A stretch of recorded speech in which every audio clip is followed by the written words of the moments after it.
You are listening to the BlahCade podcast. I'm your host, Chris Freebus, aka Shut Your Trap. Joining me, as always, halfway across the world, Jared Morgan. Hey there, Chris. How are things going? They're going swimmingly well. How about that? Oh, that's pretty good. Yeah, same here. Same here for me. You want you ever run out of data on your phone? Yeah, plenty of times. Yeah, Yeah. that's good times right there. So, Yeah. 8 days before my cycle re-ups, I got the dreaded notice. You only have 10%, or no, it wasn't even 10% left. Oh no, I guess it was. It was 10% left of your data plan. And I thought, oh, okay, fine. I just won't, look at any websites.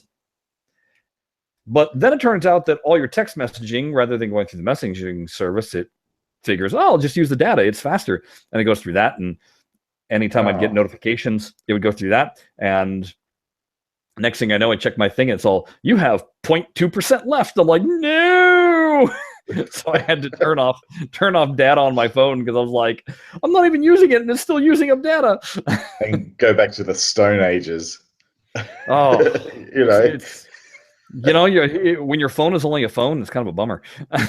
It is. It's so boring. It's just a phone, isn't it? Like, just well, you can still play some games on it and stuff, but that's, you can't check tweets, you can't check Facebook, you can't look at any news sites. And you don't realize how long look at those things. Even today, I was out and about. We were dumping off some tin cans to get recycled. And me and Jared basically start the show every day at the same time, or every day, every week at the same time. And I'm looking at my watch and I'm like, oh no, I'm not going to be back home in time to do the podcast on time. I was like, oh, that's no problem. I'll just shoot Jared and beg. Oh no, I can't do that. Oh no, data. That's I was going. I wonder where Chris is today. It's not like I'm the one that he's waiting for me normally to actually start the show because I'm normally like finishing up breakfast here or wrangling a kid or doing something or any number of things can delay me actually starting the show. But today it was like, did I miss a memo or something like that? Yeah. So I've still got, Sunday that won't be a problem because I'll be at home for the most part, so I got my Wi-Fi. But Monday and I believe Tuesday, I still got to. You got to hold out the data. Got to hold out. Because me and my wife share. Although when I say share, it's me using 99% of it. The data plan of a whopping 4 gigabytes per month. 4 gig. Wow. 4 gigs. And usually it's not an issue because I just use Wi-Fi pretty much, all at home, and usually at work they have Wi-Fi. Well, there was an issue with the Wi-Fi on our set constantly being exceedingly slow, and the upstairs office was getting ticked off at it taking forever to get anything, and so they decided. It must be all the crew using bandwidth. So they changed the password and said, no more Wi-Fi for you. Oh. Away went the Wi-Fi, and that's why I'm suddenly chewing up data. Right. Yeah, that's always a pain when that happens. I remember before I got onto the plan I'm on at the moment, which has a whopping 1.5 gig of data,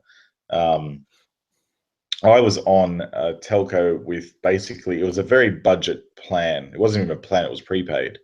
And I think I had 80 megabytes of data for 90 days. So basically you sneeze at a website and you lose your data, basically. So that was like, I don't even know. Like now that I have 1.5 gig, I wouldn't even know what 80 megabytes would feel like. 80 megabytes would be like maybe 2 days on Twitter, with uploading a couple of photos. It was just terrible. And the cost of the plan was about the same as the plan I'm on now, but with 1.5 gig of data and unlimited calls and $19 a month, which is what I'm paying now, which is nothing for like 1.5 gig and that type of plan. I rarely use my call entitlement. In fact, I think in some ways I'd like to roll over all my calls basically into data and just have extra data. That's really what I want. Data with like the ability to send a text or two here and there. Well, I'm with Verizon, and they just announced their unlimited data plan, but unfortunately, it's rather expensive. Yeah, it's funny that Go figure. Data is a little bit costly. Yeah. Yeah. And it doesn't help that the day that I got my notification, or actually it was the day after I got my notification, it didn't help that what I was doing at work all day, and I'll let you people in on it. You can check it out on my Instagram account. I'm Shut Your Traps on Instagram, so go ahead and look me up, or you can look up Chris Freebus, either or. They'll both pop up.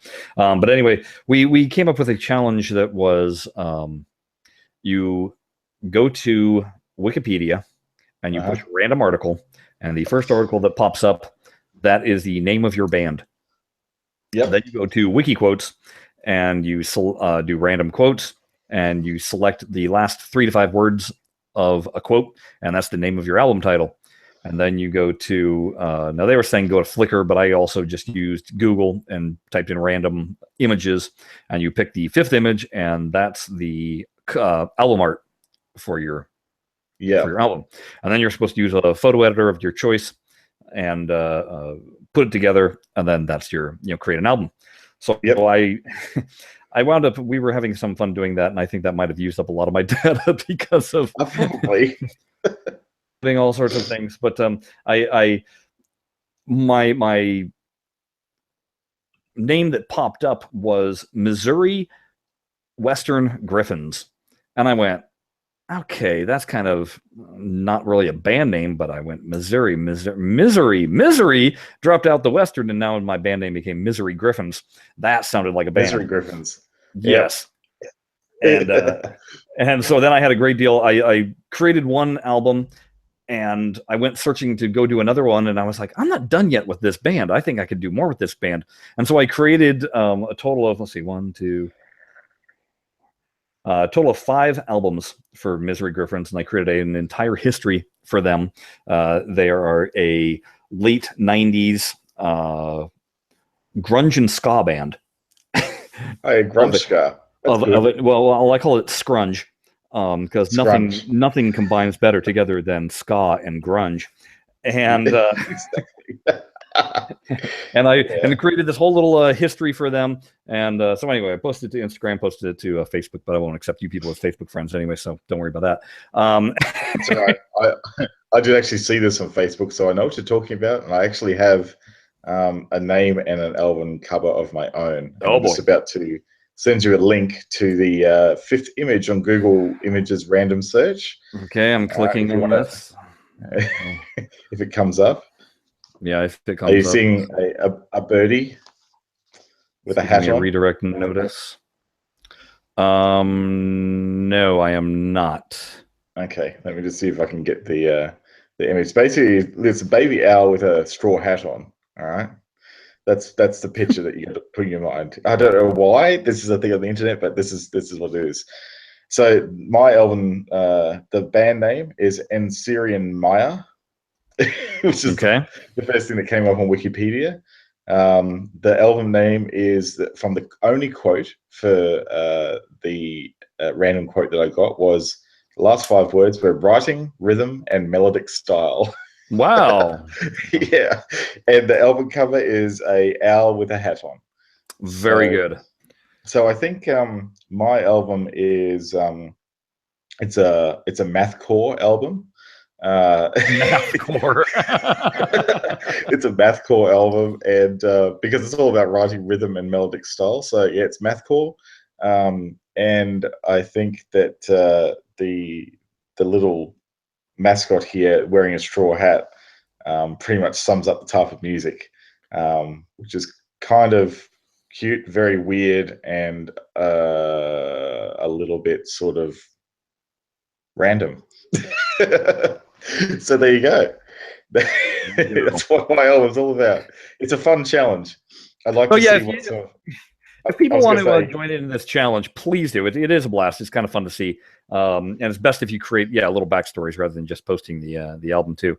But if you do, why don't you go ahead and either hit me up on Instagram, or hit us up on Twitter. You can hit me up at Shut Your Traps. Jared is at Jared Morgs, or you can do it to the site itself, or the BlahCade site, which is at BlahCade. Post us a link and we'll take a look at it. We'll have some fun. Yeah, that's right. Or at least we will once I get my data back up. Yeah, that's right. We'll have some fun after Wednesday US time. Yes, exactly. Exactly. Yeah. Other news that is because all that was news. We talk about the newsletter from Pinball Arcade came out, as did the official release of Cactus Jacks. And within that newsletter, of course, they always give the hint for the next table. And after not having to search your brain very hard, the next table is Swords of Fury. I know. Pretty good. I don't know how the ballerina played into that clue. But... Bally. Which they got it wrong because it's Williams. So bad. Oh, dear. Yeah. Oh, dear. Okay, yeah, that's cool. Swords of Fury has been one that I know everyone has wanted for a very long time, right? Yeah, and I got to play it last year, and it was one of those that I thought, I don't know how deep of gameplay it is, or how much how much fun it's going to be in TPA over a long run. But what I liked about it was that it was a different playfield layout. Something unique and different than anything that we've had in Pinball Arcade so far. So on that reason alone, plus it being a System 11, I was like, sign it up, put it in. Yep, totally. It's got the recipe for an awesome game, and it is an awesome game. I remember very vaguely, unfortunately, because it was probably the only time I ever got to see it when I was around 12 or 13. This game was down the local bowling alley, and there was some credits on it. And these two boys were playing it as well, and they walked away, and I thought, oh, I'll take the credits and start playing. They came back and obviously weren't finished with the game, and I got into a bit of trouble for doing that. Hey, but, you walk away. You walk away. You walk away. It's like I was going to say it's like a poker machine that you don't put the "I'm coming back" sign on. Right. It's like you walk away. The credits are negotiable. It's a negotiable medium, just like cash. Yeah. So yeah, you walk away, you forfeit them. But yeah, they didn't see the logic in that. So you know what they did? Mid-game, they turned the machine off on me. No. So if they weren't going to get it, no one was going to get it. So boy. So that's why I remember Swords of Fury the way I do. But it's not a bad memory because it's a fun game. It's got a lot of stuff to do on it, and for the time, compared to today's games, no, it's just a System 11, but it's fun. It's good layout. It's great. I'm looking forward to it. What is it? 87, 88, something like that? I think so. Yeah. Yeah. It's of that era, the classic System 11 era. So yeah, it's going to be a good fun, I reckon. Yeah, I'm definitely looking forward to it, especially after the Gottlieb premiere onslaught that we've been suffering through. The other good news, I hope, I don't know, but I hope is, hey, look, it's a Williams table back in TPA. Maybe Farsight finally fixed whatever issue they were having with their license. Maybe, I don't know. Maybe, if they were having an issue at all. We never got an official word out of them as to why we were suddenly having nothing but Gottliebs and weren't seeing any Williams. Yeah. It is actually a 1988 game. 88, okay. 2,700 units produced. So so same year as Earthshaker, I believe, came out that same year. Yep. Just in terms of, it's not Funhouse, which would be your late System 11. This is your early System 11. That's right, because I think this one is. I don't know if it's actually alphanumeric. I'm just having a quick look at the. Yes, it's or if it's just numbers. I think it's alphanumeric. It is only numeric. I'm looking at the panels here. I'm only seeing very burned in. Oh, hang on. There's a cabinet full shot. I'm just going to have a look at that now. It looks like it is. No, it is alphanumeric too. And that's what I thought. Oh. Yeah, I kind of thought that all the System 11s were alphanumeric. Yeah, I think this one is, or at least the top row is. This one's a pick of a German machine. It's got Spieler 1, which means ball 1, I think, or player 1. Right. So that suggests it's alphanumeric, unless they're just doing a real good hack job on that 8-character numbers. But yeah, it's really nice art package on this. I like it a lot. It's got that little upper playfield too, which is quite nice. Yep. So anyway, there you go, folks.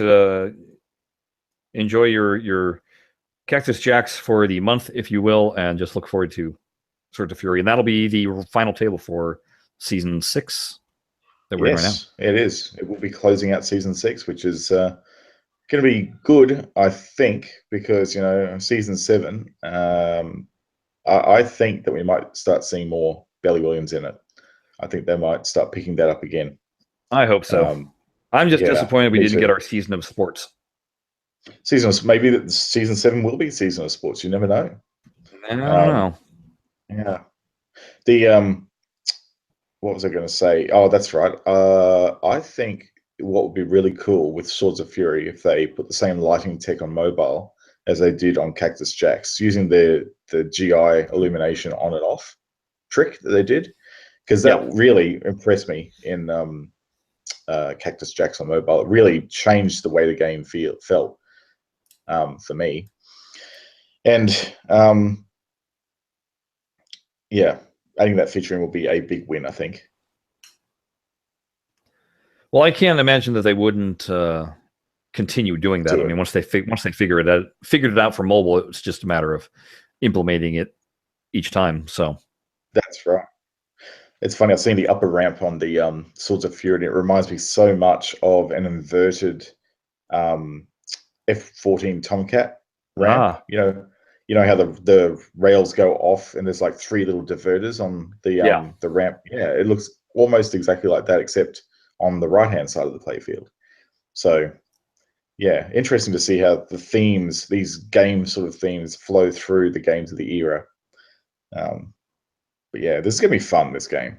I'm very much looking forward to it. Yeah, me too, because apart from my one contact with it at the Arcade Expo last year, I never played it. I don't believe I ever played it in Visual Pinball. I don't believe I'd played it prior in real life, so it'll be one of those. It's like, oh, cool, game that I don't have really any knowledge to, and just to let it grow on me. That's right. It's got great sound, as all System 11s. Yeah, that's what everybody says. Yeah, the sound is a good package. Yeah. So, anyway, so that's gonna be sweet. That's that piece of pinball-related news. Yeah. What else has been happening in pinball? I was going to say, is there any other digital stuff happening? Not that I am aware of. There's nothing from Zen, and we haven't heard anything from Stern Pinball Arcade with when or what the next table coming out for that is going to be. No, I think rumor had it that it was going to be Ghostbusters, but who knows? I'm not sure. But yeah, you're right. Nothing really confirmed. I mean, that would make sense because wasn't that initially going to be? That was announced with the Kickstarter, wasn't it? Yeah, I think they did announce that Ghostbusters. They actually tweeted about that Ghostbusters was going to be out, but it's going to be interesting because, from what I understand, Ghostbusters is one of those hybrid hardware tables that some of them were produced with Spike, and some of them were, like the early ones of them were actually produced in the old Stern mainboard system. Okay. So it's like one of those ones that's was just transitioning over to the new. So it's going to be interesting to see what challenges that has for Farsight as far as converting it over. I'd say my gut feeling would be they'd probably err on the side of using the old mainboard system and going down that path, just to give them a little bit more time to work out the finer points of Spike. Because I think Spike is going to be a challenge from an emulation perspective, just because it's all distributed. All the logic is stored on the little daughter boards all around the playfield rather than on one main board.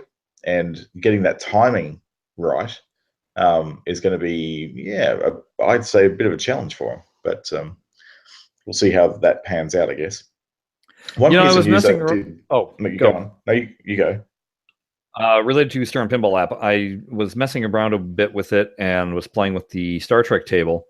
Yeah. And I was noticing that on the lower playfield during certain mission, there was these floating dots.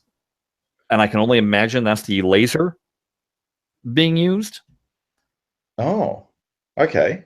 Floating dots. If somebody can correct me, I don't know. I've only had my hands on the real thing a couple of times, and the one thing I do remember is the laser I thought was brighter, but I think that's what it was doing. It's kind of puts a field of dots that are kind of floating down to the bottom of the playfield. I couldn't figure out anything else that would have been, that there was this floating pattern. Ah, yeah, it must have been. That's really weird, eh? It's one of those tables that you really wish had some fog so you could see the laser projected. Yeah, that'd be pretty cool. Yeah, seeing the actual laser beams coming out would be wicked. Yeah, that'd be pretty cool. All right, I did actually read. I was going to say I did read something about Pro Pinball Arcuda, okay. which actually wasn't from Arcuda itself. It was actually through the newsletter from Pinball Magazine. It might have been covered sort of in part by us, perhaps in the speculation, but I think this has sort of confirmed it now.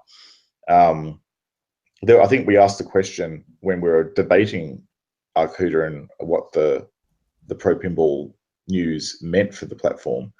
Was that there's disparity between the Barnstorm Games software version and the physical table version. Right. I think Pinball Magazine kind of had the same question, and this is what they say in their newsletter. When asked whether there is any correlation between this new iteration of Time Shock and the physical game that Silver Castle Pinball is developing, Arcuda responded as follows. Our Time Shock product is separate and unique to what Silver Castle Pinball is doing. Silver Castle Pinball is working on a dedicated standalone machine, whilst the work we are doing with Time Shock is to make it an arcade edition version, which will form part of the software library on our Arcuda video pinball machines. They go on to say the arcade edition will have many new features added so that software interacts with our cabinet, allowing lighting call matrix and etc., which we already discussed. So they also point out that in the Pinball Magazine number 4, they've actually got a big expose from the artist about all the art for the Silver Castle Pinball version of Time Shock. So if you've got that magazine, if you're listening, it'd be really cool to see, maybe just take a photo of some of the pages and just send us an email with them so we can see what the sort of art looks like. Because it sounds very interesting. Yeah, so that's sort of the update from them, I guess, on that. So yeah, definitely it's a separate thing, and they're almost forking the product. So Arcuda makes their own version of it, I guess. Yeah. And for our non-Australian listeners, he did say forking. Forking. Yeah, as not in meet the Fockers. It's right. Forking, yes. Like what you do when you clone a GitHub repository. You fork it. Yeah. You've been playing any physical pinball again? I did, actually. I have been using any excuse I can get, basically, to head back down to Netherworld and darken their doorstep and try and play some more some games. And yeah, I have been down there again a couple of times when I've been trying to meet up with people for lunch and stuff. I go, yeah, let's go to Netherworld and meet there, have a beer, have some food. So yeah, I've been playing away again on Batman 66, and it's growing on me. I'm getting that shot a lot better now. That left loop shot, it's not bricking as much for me anymore. So I think it's just dialing in your shots for it. So yeah, that's fine. So I had another go of Ghostbusters, and I kind of tanked at it really bad, actually. I think I used all my lucky in my tournament that day, but it's still a captivating game for me. I love it. So yeah, I was going to mention, Netherworld have actually got, as part of their sort of thing, they do all these events, and they've got this calendar up where they sort of plug in all the events that they're going to have for March and for April. And they're pretty good. They don't just sort of do pinball events. They do a whole lot of like video gaming events as well, and the vintage machines, and they even do like movie theme related things as well, which is kind of cool. I think there's one really big event coming up in the end of March called Arcade Armageddon. It actually runs over 3 days, which is pretty huge. They're pretty much taking over the bar. Yeah, it's going to be pretty huge. It's not a pinball event, but it's more video game. They're doing all the vintage stuff. They'll be doing. I'm just reading the post now. They're doing they're even putting some of the games up on the big projector. They're doing Twin Galaxies. I've really heard of Twin Galaxies before as a video game. Yep. Do you remember that one? The game Twin Galaxies? Yeah. Off the top of my head, no. What's funny is that that's what the there's trying to think of Twin Galaxies. There's that one guy who's like he's basically the keeper of video game scores, high scores. For purposes. If you watch King. Oh yes. They talk. Twin Galaxies is him and Billy Mitchell is the heel. But an actual game, I don't recall one. No. Oh no, this is my fault. I was misreading the post. I'm trying to do this live when I'm getting people walking into the room and trying to like say goodbye to me as they go away. So I'm completely distracted. Makes it a little bit hard. But no, you're right. They're going actually for Twin Galaxies high score attempts throughout the day. There you go. Okay. Yeah, they're doing it on Galaga, Donkey Kong, Pac-Man, and there's going to be a few others that they get to announce as well. They're actually even doing a Donkey Kong masterclass at 10 a.m. Oh, nice! How to play it? Yeah. So they're really making an event of it, and it doesn't cost you anything to get in. You just like rock up and start playing and enjoying the event. So that'd be fun. They do say that if you want to post a Twin Galaxies high score, you're going to need to verify yourself with Twin Galaxies, but it doesn't sound like it's hard to do. No. So that one's on at March 24th at 12, and it goes till March 26th until 8 p.m. So every day, not like they're not like staying open for 72 hours, but which would be pretty intense. But there is actually coming up in April something that for pinheads is going to be pretty amazing. And I think that I'm having trouble getting up their April calendar, but I know that it is coming up. They're going to be locking on the Easter weekend. They're going to be locking down the arcade and bar for 18 hours of non-stop pinball. Oh, going for a world record? I don't think it's a world record. I think it's more just we're just going to do this big marathon basically, and it's going to be pretty intense because it's they're going to just be doing constant tournaments throughout that time. So it'll be like a elimination style tournament, but I think it costs a fair bit to enter. It's like about $100, but you get a free drink, and all your games are included in that price for the 18 hours. So if you think about it, you can get a fair few games in that time, and also so that's pretty fair enough. They're actually advertising their Little Monsters events too, which is where you can bring your kidlets along and play. Their artist that does their posters is pretty cool. I'll have to share some of the artwork that they've done because it's quite funny.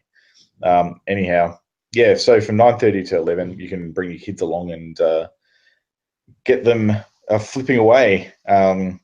And I think they sort of trying to train you up so you actually become an addict. I mean, a fan of arcade. So they'll actually there's pinheads there that can actually teach your kids how to play properly and give them techniques and stuff like that. So it's got a little bit of structure to it, but not enough that makes it boring, I guess. So there you go. Book your airline tickets now, folks. Yeah, come on down. It's proving to be pretty popular. Apparently, I was talking to the owner, and one of the co-owners just said Saturdays it's bedlam. It's so busy. So that makes me very happy to hear that. Yeah, absolutely. Yeah. I have a bit of news for myself personally. Oh yeah. Oh, what's going on? I'm about to be the owner of another pinball machine. Ooh. So you were talking last week about this 8-ball deluxe that came into your sites. So that's moved forward, has it? It has moved forward. I went and checked the machine out and talked to the guy and tried to ask him how much he wanted for it, and he wouldn't say. And so that makes it hard to try and buy a machine. It does make it very difficult. So turned it on, and the first thing we noticed was no sound. Oh yeah, okay. And that was news to him. He hadn't turned the machine on in about a year though, and so that was news to him. He wasn't aware that suddenly the sound had gone out. And I thought, well, that's kind of odd, not knowing repair at all. It was like, I don't even know what to diagnose, but thought, okay, well, but the rest of the machine, it played very well. The flippers were nice and strong, so there was no problem hitting shots. All the drop targets worked. All the stand-ups worked. Everything functioned as should. Well, that's good. It was dirty, and the dirty, and dirty. Chipped paint here on the cabinet and stuff. But it's not in terrible shape at all. And the playfield itself was nice and smooth. There was no wood showing. The only paint that was pretty much was in the, obviously the center of the playfield with the balls. There was more cracking going on, but it wasn't. None of the paint was flaking. It was just paint cracking, which I gotta imagine is pretty standard for a table that old. Yeah. And all the inserts were perfectly flat except for one which had sunken, but that's not too difficult to tab back into place and put a little glue on it and be done with it there. That's right. The back glass is near perfect, so that's a big plus. Totally. Yeah. So anyway, I phoned up our friend Mike Levitt, who is the person responsible for Wizard Amusements that you hear the advertisement for at the beginning and end of our podcast.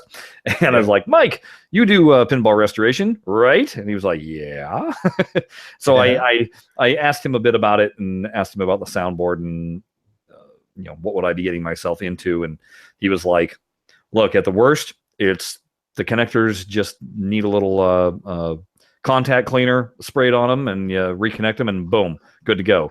Because after that, it's a matter of maybe some of the capacitors and stuff. Capacitors have been blown or whatever. And he goes, again, those are $20 total, to replace.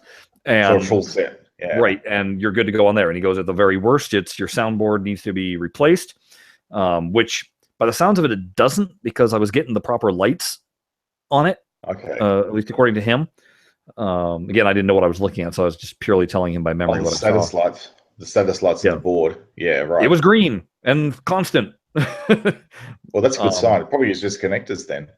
Yeah, and but anyway, he was like, at the worst, it needs a new soundboard, in which case that's like $80, $80 to $100. So he said, once I get it, just give him a call and maybe he'll come over and give it a once over and take a look at it. I reckon that would be a good idea to do that, because a lot of the time, particularly on things like the power conversion board and stuff like that, the capacitors on a machine that age are pretty much, the electrolyte gel inside them is pretty much dried out. Yeah. So that's usually the cause of bad voltage. And you want your voltage to be good in pinball machines, because if you don't, you're going to get other components failing in line. So it's almost, I know that when TNT Amusements refurbish a machine, they always say, yeah, we replaced all the capacitors basically on the power supply to make sure you're getting clean power again. Yeah. It's like the first thing they do. And it's usually the cause of most faults in pinball machines, dirty power. For myself, the problem is I just look and all I see is wires and and things on boards that I don't know any of that. I don't even have a soldering. And it's a problem. If you don't have a soldering iron, you're probably going to be getting one in your near future. Right? So you might want to do that. I'd recommend you get one and a good one too. So anyway, it's one of those things where if I can get him to come over, then maybe I can also have him take a look at the firepower and give me some advice as to how to do, because he was like, when he asked about the playfield on Able Deluxe, and I mentioned it, and he was like, "Oh, that sounds fine." He's all, "Yeah, just clear coat it." And I'm like, "Well, that's where I'm at with firepower. So I'm not doing any tearing apart until I actually, for once, spray.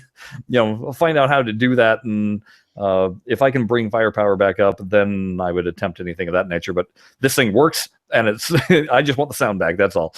Yeah, you know how to clear coat something.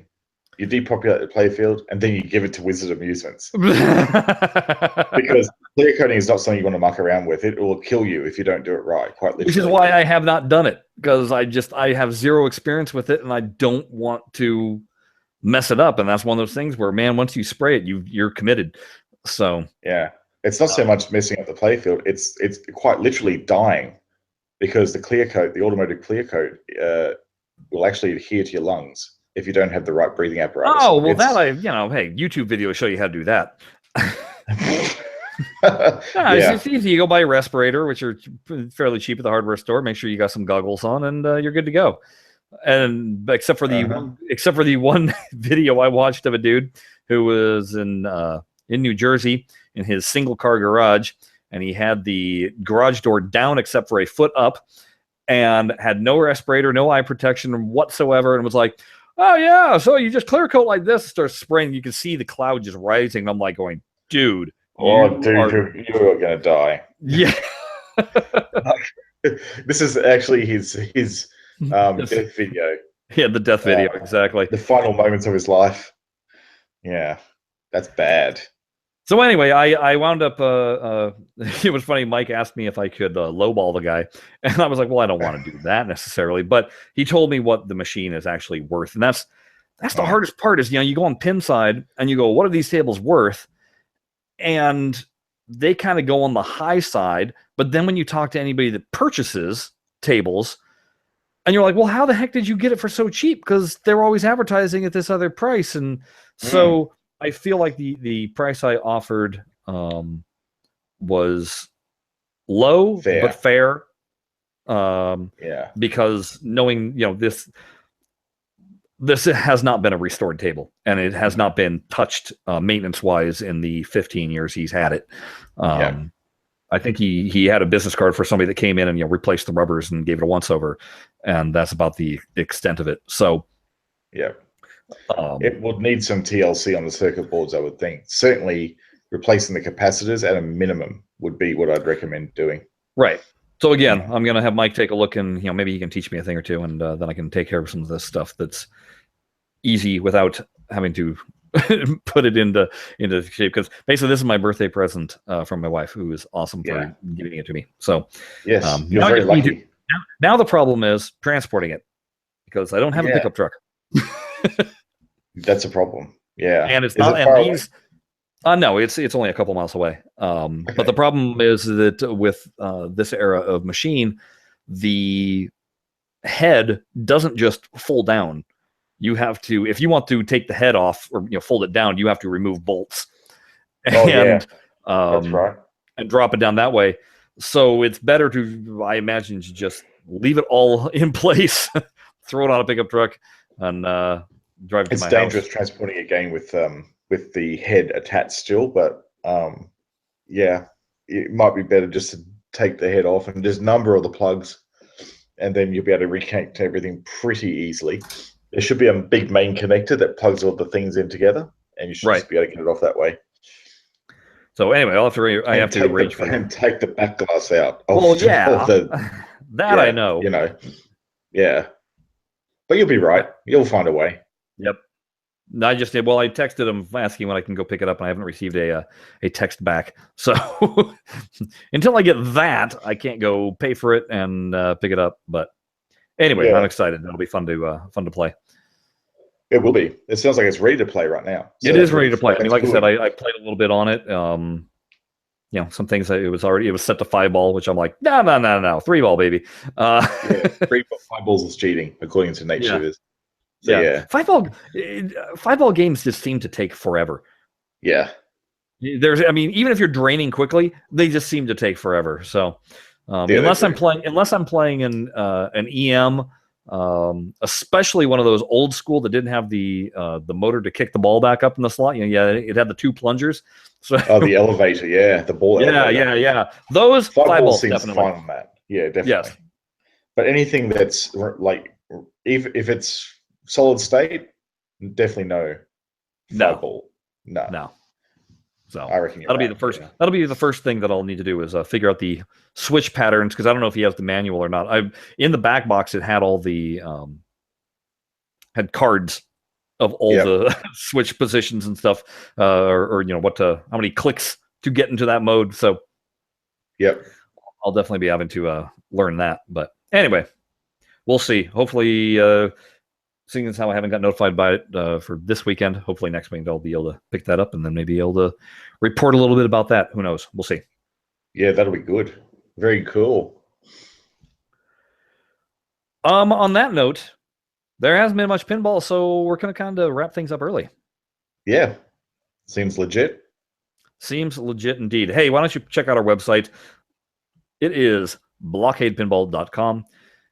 Go there, then you can find all of our past episodes, as well as show notes and timings if you want to fast forward to your favorite moment of a podcast, because we know you do. You guys study these religiously, I'm sure. Why we don't have a fan website for our BlahCade podcast, I don't know. Yeah. And like we said, go ahead and check us out on Twitter.